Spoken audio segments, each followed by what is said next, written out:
देशको समष्टिगत विकासमा यातायातले महत्त्वपूर्ण भूमिका खेलेको हुन्छ।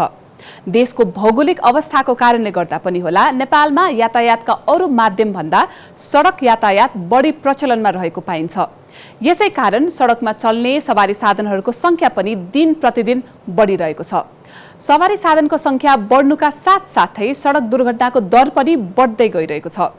सवारी साधनहरूको चाप बढ्दै जानु, साँघुरो र अव्यवस्थित सडक प्रयोगकर्तामा चेतनाको कमी आदि जस्ता अनेक कारण सडक दुर्घटना न्यूनीकरण गर्ने काम कठिन देखिन्छ।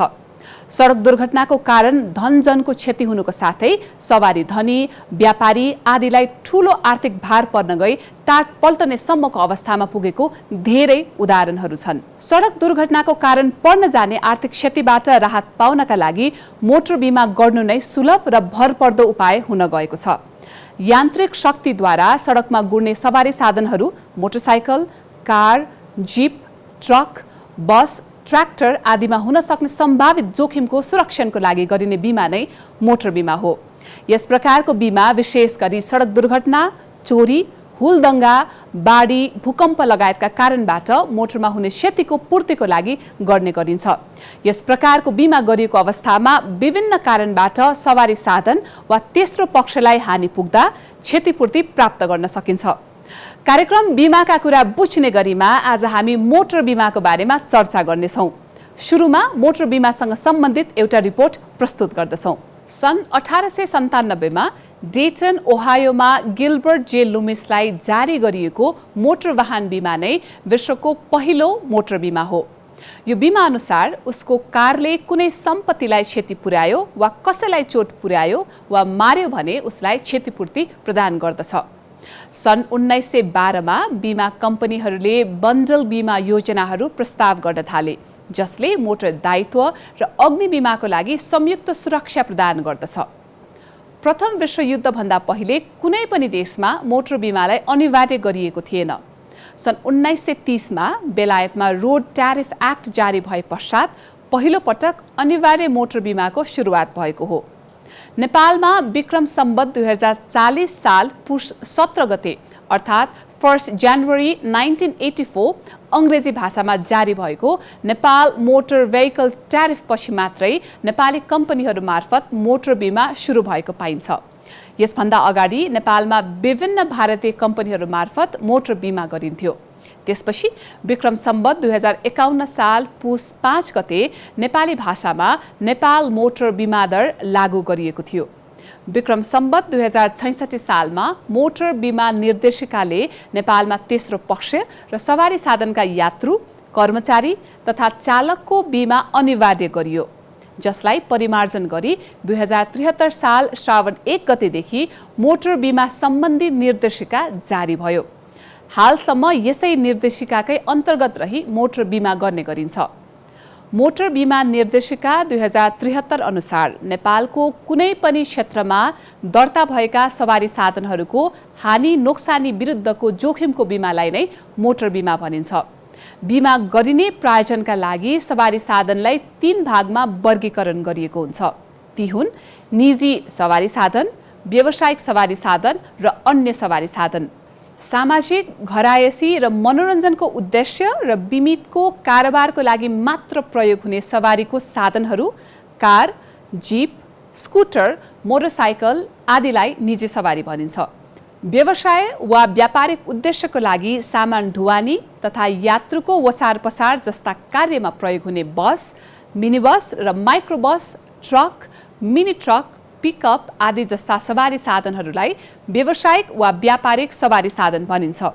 यसबाहेक कृषि, वन र निर्माण कार्यमा प्रयोग हुने हार्वेस्टर, डोजर, रोल रोडर, कन्क्रिट मिक्सर आदि जस्ता सवारी साधनहरूलाई अन्य वर्गमा राखी बिमा गरिन्छ। निर्माण कार्यमा प्रयोग हुने साधनहरू सडकमा गुड्दा मात्र बिमामा समावेश हुन्छ। त्यस्तै मोटर बिमा अन्तर्गत जोखिम समावेश गर्ने आधारमा व्यापक बिमा र तेस्रो पक्ष दायित्व बिमा गरी सवारी साधनलाई 2 प्रकारबाट बिमा गर्न सकिन्छ। तेस्रो पक्ष दायित्व अन्तर्गत तेस्रो पक्ष सम्पत्ति वा व्यक्तिको सम्पत्ति वा मृत्यु वा दुर्घटनाको दायित्व सम्बन्धी बीमा लेख तयार हुन्छ, जसमा बीमित सवारी साधनको चालक तथा सवारीको सिट क्षमता अनुसार मृत्यु र अङ्गभङ्गमा 5 लाख र औषधि उपचारको लागि 3 लाखको दुर्घटना जोखिम रक्षावरण गरिएको हुन्छ। व्यापक बीमा अन्तर्गत तेस्रो पक्ष दायित्व सहित बीमा सवारी साधन समेतको जोखिममा रक्षावरण भएको बीमा लेख तयार हुन्छ। यो बीमा लेखबाट सडक दुर्घटना, चोरी, हुलदङ्गा, बाढी, आगलागी, भूकम्प लगायतका कारणबाट मोटरमा हुने क्षतिको पूर्तिको रक्षावरण गरिएको हुन्छ। नेपालभित्रका बीमा कम्पनीहरूले जारी गर्ने मोटर बीमा लेखले नेपाल, भारत, बांग्लादेश, भुटान र तिब्बतसम्मको भौगोलिक क्षेत्रलाई समावेश गरेको हुन्छ। अर्थात् बीमा भएको मोटर उपरोक्त भौगोलिक क्षेत्रभित्र बीमा लेखले समावेश गरेको जोखिमहरूबाट हानि नोक्सानी भएमा क्षतिपूर्तिको लागि योग्य हुन्छ। मोटर बीमा गर्न आवश्यक पर्ने सूचनाहरू: सवारी साधनको किसिम, बनाउने कम्पनी, सवारी साधनको प्रयोग, सवारीको क्युबिक क्यापासिटी टन, सिट क्षमता वाट, बनेको वर्ष वा रिकन्डिसन भएको वर्ष, दर्ता मिति, बीमितको सरसामान सहितको प्रस्तावित मूल्य, बीमाले समावेश गर्नुपर्ने जोखिमहरू, बीमितले आफै बिहोर्ने दाबी भोलन्टरी एक्सेस। मोटर बीमाको बीमा लेख जारी गर्नको लागि सर्वप्रथम बीमाको लागि पूर्ण रूपमा भरिएको तथा प्रस्तावकको हस्ताक्षर सहितको प्रस्ताव फारम भर्नुपर्ने हुन्छ। प्रस्ताव फारमको साथमा फोटो सहितको निरीक्षण प्रतिवेदन, सवारी दर्ता किताबको फोटोकपी पनि पेश गर्नुपर्ने हुन्छ। अर्को, बीमा कम्पनीमा नवीकरण गराउने हो भने पहिलेको बीमा कम्पनीको नवीकरण सूचना पनि पेश गर्नुपर्ने हुन्छ। कार्यक्रम बीमाका कुरा बुझ्ने गरीको दोस्रो एपिसोडमा छौँ हामी। आजको एपिसोडमा हामीले मोटर बीमा वा सवारी साधन बीमाको बारेमा यहाँलाई जानकारी प्रदान गरिरहेका छौँ। यसै विषयसँग सम्बन्धित थप कुराकानी गर्नका निमित्त आज हामीले कार्यक्रममा बीमाको क्षेत्रमा लगभग 4 दशकभन्दा लामो अनुभव सङ्घालिसक्नुभएका र हाल आएर शिखर इन्स्योरेन्सका general manager of marketing Pushkar महतज्यूलाई उपस्थित गराएका छौँ। यहाँलाई हार्दिक स्वागत छ सर। नमस्ते। अब यहाँको उपस्थिति भइसकेपछि एकदमै जनरल साधारण भाषामा बुझ्ने गरेर यहाँले मोटर अथवा सवारी बीमा भनेको के हो भन्ने कुरा हामीलाई बुझाइदिनु पर्यो। सवारी बीमा भनेको के हो भने यान्त्रिक साधनको प्रयोगबाट एउटा वस्तु वा सेवा, साधारण भाषा मानिस हैन, र सामानहरूलाई एक ठाउँबाट अर्को ठाउँमा सडकको बाटोबाट पुर्याउने जुन साधन हुन्छ त्यो साधनलाई मोटर अन्तर्गत राखिन्छ। हजुर। जस्तै ट्रक, बस, ट्र्याक्टर, अटो रिक्सा इत्यादिहरू। यी सम्पूर्ण बीमाको शब्दमा चाहिँ मोटर बीमा अन्तर्गत पर्दछ। हजुर। र सवारी बीमा चाहिँ कसले गर्नुपर्छ? जति पनि मानिसले जसले सवारी साधनको ओनरसिप प्राप्त गर्छ, हजुर, हैन, ती ओनरसिप प्राप्त गर्ने व्यक्तिहरूले यी सवारी बीमा अनिवार्य रूपमा गर्नुपर्ने हुन्छ। तर नेपाल सरकारले बीमाका दुईटा तत्त्वमध्ये एउटा चाहिँ अनिवार्य रूपमा थर्ड पार्टी लायबिलिटी भनेर भन्छ, त्यसलाई चाहिँ अनिवार्य गरेको छ र कम्प्रिहेन्सिभ बीमा चाहिँ आफ्नो इच्छामा भर पर्छ। र किन गर्नुपर्छ, किन चाहिँ महत्त्वपूर्ण छ सर? सबभन्दा ठुलो प्रश्न यही नै हो।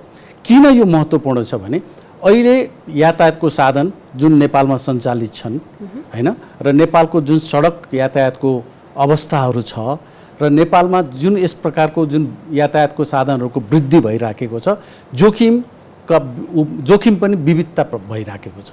विभिन्न प्रकारका जोखिमहरू विद्यमान भइराखेका छन् र त्यसको दायित्व पनि वृद्धि हुँदै गइराखेको छ।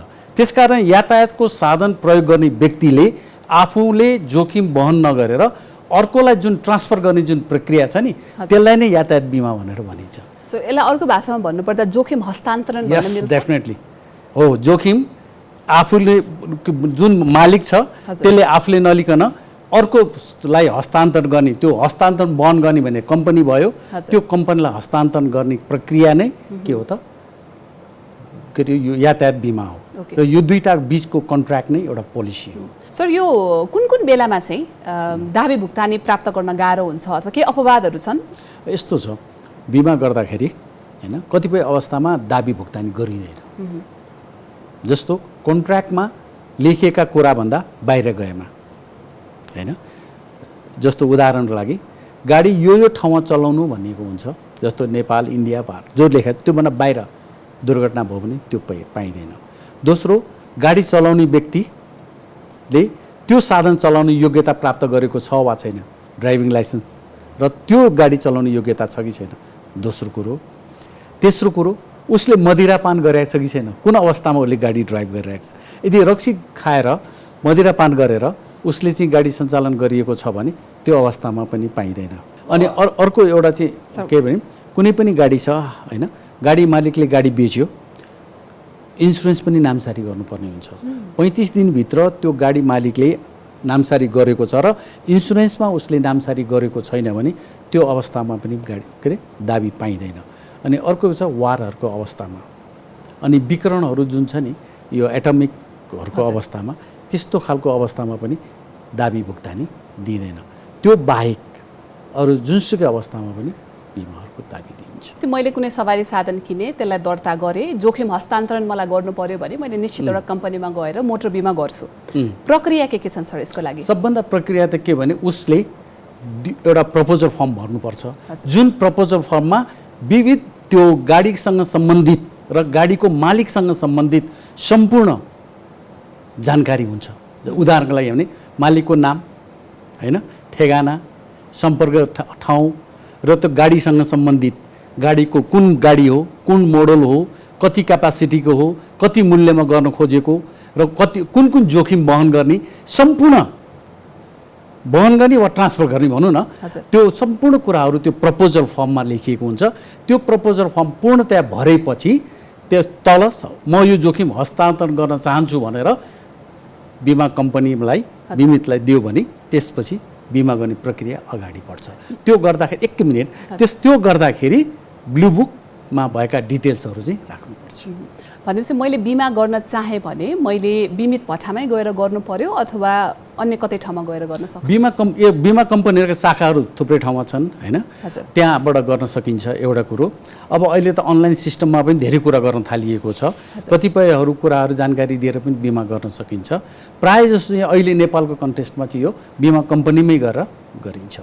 1-2टा कारणले गर्दाखेरि चाहिँ बिमा कम्पनीमा जानुपर्ने बाध्यता छ, सायद त्यो चाँडै हट्छ। हजुर, र अलिकति जेनरल अडियन्सले अथवा सर्वसाधारणले चाहिँ अलिकति झन्झटिलो प्रक्रिया हो कि भनेर पनि कहिले नाक खुम्चाउनुहुन्छ कि म यो भोलि गर्छु पर्सि गर्छु अथवा गर्दिनँ कि भन्दै दुर्घटना भइहाल्छ। दुर्घटना भइसकेपछि चाहिँ त्यो अचेतन मन बल्ल खुल्छ कि मैले गर्नु पर्दो रहेछ भनेर। बिमा शुल्क सर कति लाग्छ? बिमा शुल्कको सन्दर्भमा के छ भने यति नै लाग्छ भन्ने छैन, यसलाई विभिन्न आधारमा यसलाई निर्धारण गरिन्छ। जस्तो अघि मैले यहाँलाई भने साधनका प्रकार को आधारमा बिमा शुल्क हुन्छ र बिमा शुल्क एकदम फिक्स छ। प्रत्येक कम्पनीले एउटा बिमा समितिले एउटा टेरिफ भन्छ कि हाम्रो भाषामा होइन, त्यो टेरिफ निर्धारण गरेको हुन्छ र प्रत्येक यातायातका साधनका वर्गीकरण गरिदिएको हुन्छ। त्यो वर्गीकरणको आधारमा टेरिफमा गएर त्यसको मूल्य निर्धारण गरिन्छ। सामान्यतया 1.25% भन्नु 1% को रेन्जमा यो बिमा शुल्क लाग्छ। ओके, अनि यसको दर कस्तो छ सर? त्यही दर भनेको 1% को दरमा हुन्छ। 1%, 1.25, 1.5 अलिकति रिस्क बढाउँदै जान्छौँ, बिमा शुल्क बढ्दै जान्छ होइन। जोखिमहरू हुन्छ नि, जोखिम बढ्दै जस्तो हुलदङ्गा आतङ्कवादले पनि अलिकति बढ्यो होइन, केही लिँदैनौँ भन्यो भने कम भयो, त्यो पनि सबै कुरा बिमा समितिले निर्धारण गरेको छ, त्यो निर्धारणको आधारमा हुन्छ। ओके, अब यो बिमा गरिसकेपछि दुर्घटनाका प्रकृति अनुसार फरक हुन्छन् होला नि त दाबी रकम पनि? होइन, यस्तो हुन्छ, बिमा गरेपछि दुर्घटना भयो भने दुर्घटनाको जुन वास्तविक यो सम्पत्ति बिमा अन्तर्गत पर्छ यातायात साधन, र यसमा चाहिँ बिमाको जुन क्षतिपूर्ति भन्ने छ वास्तविक रूपमा क्षतिपूर्ति गरिन्छ। जति उसको आर्थिक नोक्सानी हुन्छ त्यो क्षतिपूर्ति गरिन्छ। तर अब तपाईँले यो पछि अलिक चित्त बुझ्दैन पनि होला, केही कुराहरू वास्तविक भन्ने कुरामा चाहिँ डिबेट हुन्छ। तैपनि अझै पनि त्यति धेरै विश्वास गर्दैनन् नि त होइन। बिमा कम्पनीहरूले फेस गरिरहनु भएको एउटा समस्या पनि हो, मेरो सवारी दुर्घटना भयो, मैले जति पाउनु पर्ने थियो मैले पाइनँ अथवा 100% चाहिँ बिमितले मलाई दिएन भन्ने गुनासाहरू पनि हामीले नसुनेको होइन सर। यस्तो खाले अवस्थाको सृजना चाहिँ किन हुन्छ? अघि मैले अलिकति छोएँ होइन तपाईँको प्रश्नको अगाडि भने, किनभने बिमा कम्पनीको सिद्धान्तमा वास्तविक क्षति दुई हुन्छ होइन। तर वास्तविक क्षति केलाई मान्ने भन्ने कुरामा चाहिँ बिमित र बिमाको बिचमा चाहिँ डिस्प्युट हुनसक्छ। जस्तो उदाहरण लागि एउटा गाडी 5 वर्ष पुरानो छ मान्नुहोस् न, 5 वर्ष पुरानो एक्सिडेन्ट हुन्छ, उसले केही रकम त खर्च गर्छ, मान्नुहोस् 2 लाख रुपियाँ खर्च भयो, 2 लाख रुपियाँ खर्च गरेर बनाउँछ। बिमित के चाहन्छ भने मलाई 2 लाख रुपियाँ मेरो नगद गयो, त्यो रकम मलाई चाहियो भन्छ होइन। अब हामी के भन्छौँ भने बिमा कम्पनीहरू अथवा जसले बिमा गरिएको छ, तपाईँको 2 लाख रुपियाँको बिमा गरिसकेपछि त्यो सम्पत्ति जुन आज प्रयोग गर्नुभयो जुन पार्ट्स, त्यसको लङ्गेभिटी लाइफ त बढ्यो नि होइन। त्यसकारण तपाईँले वास्तविक रूपमा डेप्रिसिएसन आजसम्म प्रयोग गरिएको जुन खर्च चाहिँ लाई हामी डेप्रिसिएसन भन्छौँ होइन, रासकट्टी भन्छौँ, रासकट्टी गरेर हामी दिन्छौँ। तर सबैमा रासकट्टी गरिँदैन, जो पार्ट्स ड्युरेबल हुन्छ, लेबर चार्जहरू रासकट्टी गरिँदैन, यसमा हामी काट्दैनौँ, सिसा हामी काट्दैनौँ। तर जुन सामान प्रयोग गरेपछि त्यसको लाइफ मात्रै एक्सटेन्ड गर्छ नि, त्यसको जीवन पनि बढ्छ नि, जुन बढेको जीवन जति हुन्छ पहिला प्रयोग गरेको त्यो रकम चाहिँ केही मात्रामा डेप्रिसिएसनको रूपमा काटिन्छ, प्रयोग गरे बापत हो। त्यही रकम चाहिँ कम आउने हुँदा वास्तविक खर्च पाइन भन्ने गुनासो चाहिँ हो। दुर्घटना भइहाल्यो, बिमा गरेको सवारी साधनको दुर्घटना भयो भन्ने बित्तिकै सवारी धनीले गरिहाल्नु पर्ने त्यो इमर्जेन्सी कन्डिसनमा केही छन्? अच्छा, होइन, यस्तो दुर्घटना हुने बित्तिकै सबभन्दा पहिला त यथाशीघ्र रूपमा जानकारी दिनु पर्यो। किनभने कुन ठाउँमा छ त्यो सेवा दिनको लागि त वास्तविक गाडीको फिजिकल भेरिफिकेसन हुनु पर्यो, नोक्सानी कस्तो छ भनेर हेर्नु पर्यो होइन। कति सानोतिनो रूपमा सामान्य जानकारी दिएर भयो होइन, अलि धेरै राम्रै प्रकारको नोक्सानीहरू छ भने कोटेसनहरू लिएर जानकारी दिने, केही समयपछि कतिको एउटा अन्दाजी एउटा मूल्याङ्कन गरेर कोटेसनहरू दिने, अनि सर्वेयर पठाइन्छ। सर्वेयरले त्यो जो सर्वेयर भनेको इन्डिपेन्डेन्ट हुन्छ त्यो, तर मिथ्या के छ भने इन्सुरेन्स कम्पनीको मान्छे भनिन्छ त्यसलाई, तर इन्सुरेन्स कम्पनीको मान्छे हुँदैन, उनीहरू इन्डिपेन्डेन्ट हुन्छन् र उनीहरू टेक्निकल नोहाउ भएका व्यक्तिहरू हुन्छन् र उनीहरूले वास्तविक नोक्सानीलाई मूल्याङ्कन गरेर बिमा कम्पनीलाई दिन्छन् र त्यसैको आधारमा बिमा कम्पनीले दाबी भुक्तानी दिन्छ। यो हजुरले जति कुरा एक्सप्लेन गर्नुभयो यसलाई नै दाबी प्रक्रिया भनिन्छ। दाबी प्रक्रिया पहिला दरखास्त दिने एउटा कुरो भयो, दोस्रो दरखास्त दिइसकेपछि यदि सर्वेयर खटाइएको छैन भने इस्टिमेटेड भनेर, इस्टिमेटेड लसेस कोटेसन पनि भनिन्छ नेपाली भाषामा, बुझ्ने भाषामा कोटेसन ल्याऊ भनिन्छ होइन। त्यो कोटेसन दिनु पर्यो। त्यसैको आधारमा ग्रेडिङ, सर्वेयरलाई ग्रेडिङ गरेर पुरानो नयाँ अथवा कति कुन क्षमताको सर्वेयर खटाइन्छ अनि उसले गएर त्यहाँ मूल्याङ्कन गर्छ वास्तविक नोक्सानीको। त्यो कागजपत्र अफिसमा आइसकेपछि अनि सर्वेयरले विभिन्न कुराहरू माग्छ, ब्लू बुक माग्छ, ड्राइभर लाइसेन्स माग्छ, रोड पर्मिट माग्छ, त्यसपछि चलान माग्छ। यस्ता प्रकारका जुन आवश्यक जुन दाबी प्रक्रियाका आवश्यक कागजपत्र मागिसकेपछि अनि उसले त्यो अफिसमा दिन्छ अनि दाबी प्रक्रिया प्राप्त हुन्छ उसलाई। दाबी प्रक्रिया पश्चात त दाबी भुक्तानीका कुराहरू पनि आउँछन् सर होइन। यो दाबी भुक्तानीका अवस्थाहरू चाहिँ के कस्ता छन्? सामान्यतया दाबी भुक्तानी गर्दाखेरि 21 सम्पूर्ण कागजपत्र पेश गरेको 21 दिनभित्रमा भुक्तानी दिनुपर्छ हजुर नियमले। तर कतिपय अवस्थामा चाहिँ दाबी प्रक्रिया 21 दिनभन्दा बढी लाग्यो, मान्छेहरूले धेरै लाग्यो भन्ने पनि हल्ला गर्छन् हजुर होइन। त्यो चाहिँ मुख्यतया कस्तो हुन्छ नि, कागजपत्र पुरा दिएको हुँदैन, त्यसले गर्दाखेरि चाहिँ अलिकति कुनै अवस्थामा चाहिँ लेट हुनसक्छ। तर कागजपत्र दिइसकेपछि नियमले नै 21 दिनभित्र भुक्तानी दिनैपर्छ र दिन्छन् पनि। 21 दिनभित्र नै भुक्तानी प्राप्त गरेको एक्सपिरियन्स शिखर इन्सुरेन्ससँग छ होइन? त्यो हामी दिन्छौँ पनि, शिखर इन्सुरेन्सले आरामसँग दिन्छ। हजुर त्यसमा त्यही पनि कठिनाइहरू छन् कहिलेकाहीँ भन्ने इस्युजहरू पनि आउँछ नि त। यति दिनभित्र भुक्तानी दाबी गर्ने कम्पनीले कुरा गर्छ, म लिन गएको पनि हो, खोइ मैले त पाइनँ अथवा भएन भन्ने गुनासा पनि सुनिन्छन् सर है। यो भुक्तानीमा कठिनाइहरू चाहिँ कस्तो कस्तो अवस्थामा आउँछन्? कस्तो अवस्था भने जुन सर्वेयरलाई हजुर सर्वेयर जान्छ, सर्वेयरलाई उनीहरूले फिजिकल भेरिफिकेसन नदेखाउनु एउटा कुरो, मागेको कागजपत्र नदिनु होइन। कतिपय पार्ट्सहरू कहिलेकाहीँ मतलब बिल्ड गरेपछि बनाउनु पर्ने हुन्छ, त्यो नहुनु, प्रक्रियागत रूपमा कागज नदिएपछि मात्र हो।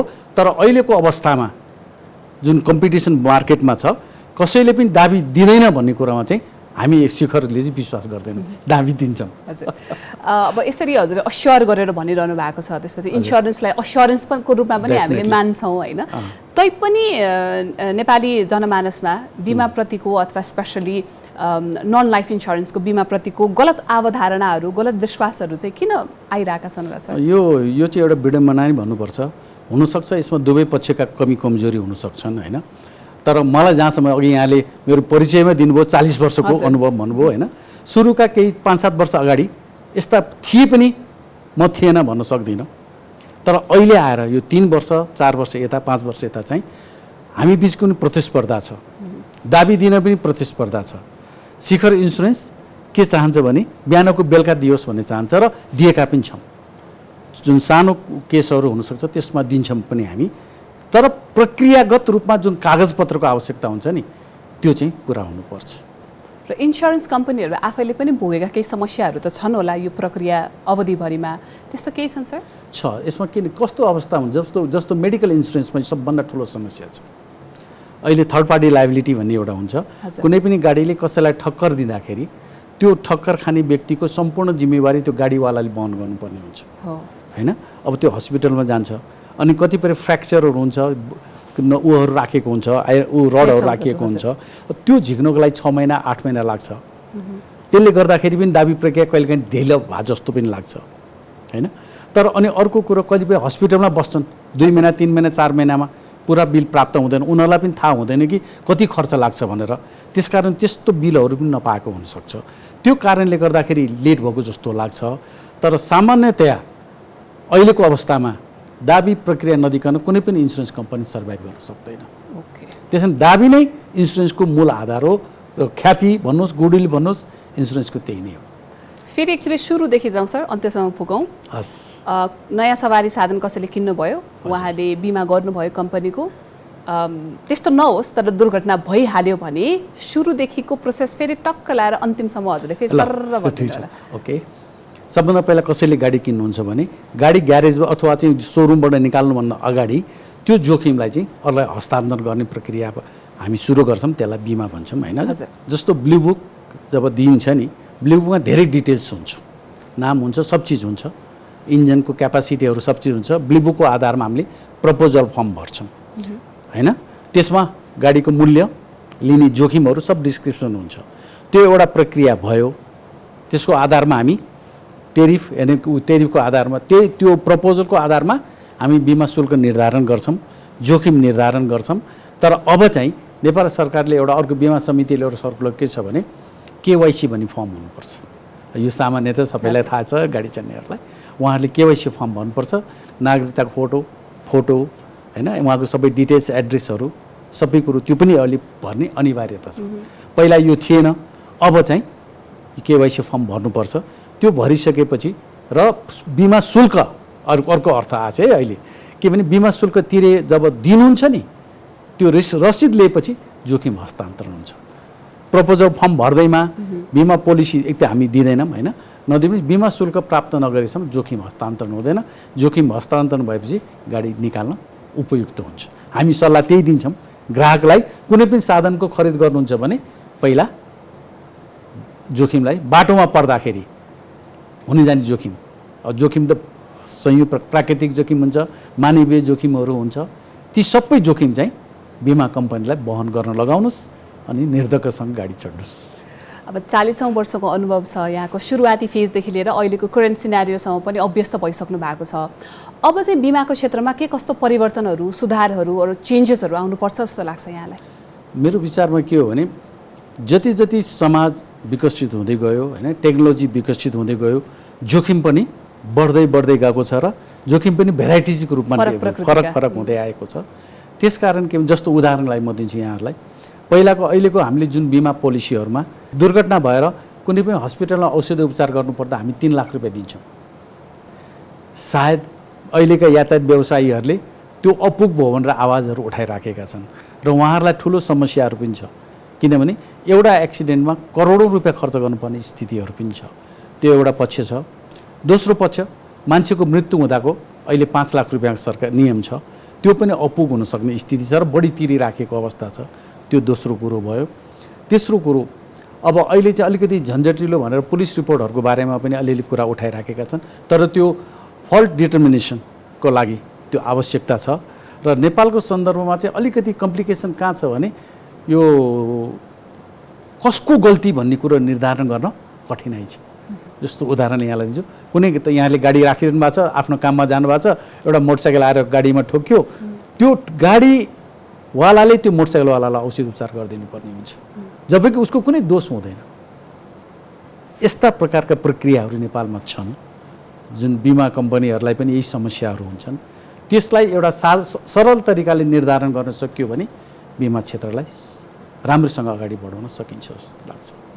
मोटर इन्सुरेन्सको बारेमा हामीलाई धेरै कुरा जानकारी दिइदिनु भयो, त्यसको लागि धेरै धेरै धन्यवाद पनि ज्ञापन गर्न चाहन्छौँ। र शिखर इन्सुरेन्सले जुन इनिसिएटिभ लिएको छ सबैजनालाई बिमाको बारेमा एकदम राम्रोसँग बुझाउने यो अभियानमा पनि जोडिनु भएको छ, त्यसको लागि पनि धेरै धेरै धन्यवाद। Thank you very much.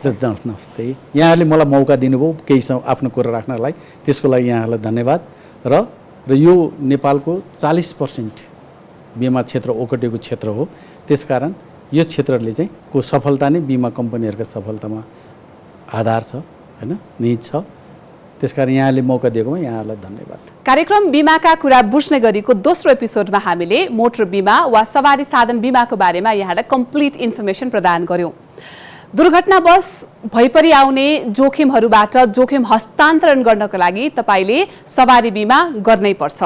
कार्यक्रमको बारेमा कुनै जिज्ञासा छ अथवा केही समस्याहरू रहेका छन् अथवा परामर्श नै गर्न चाहनुहुन्छ भने तपाईले हामीलाई बिमाका कुरा बुझ्ने गरी @gmail.com मार्फत जोडिन सक्नुहुन्छ। आजको लागि यति नै। अर्को हप्ता बिमाको अर्को कुनै विषयमा कार्यक्रम प्रस्तुत गर्नेछौँ। अर्को हप्ता भेट्नेछौँ। हस्त नमस्ते।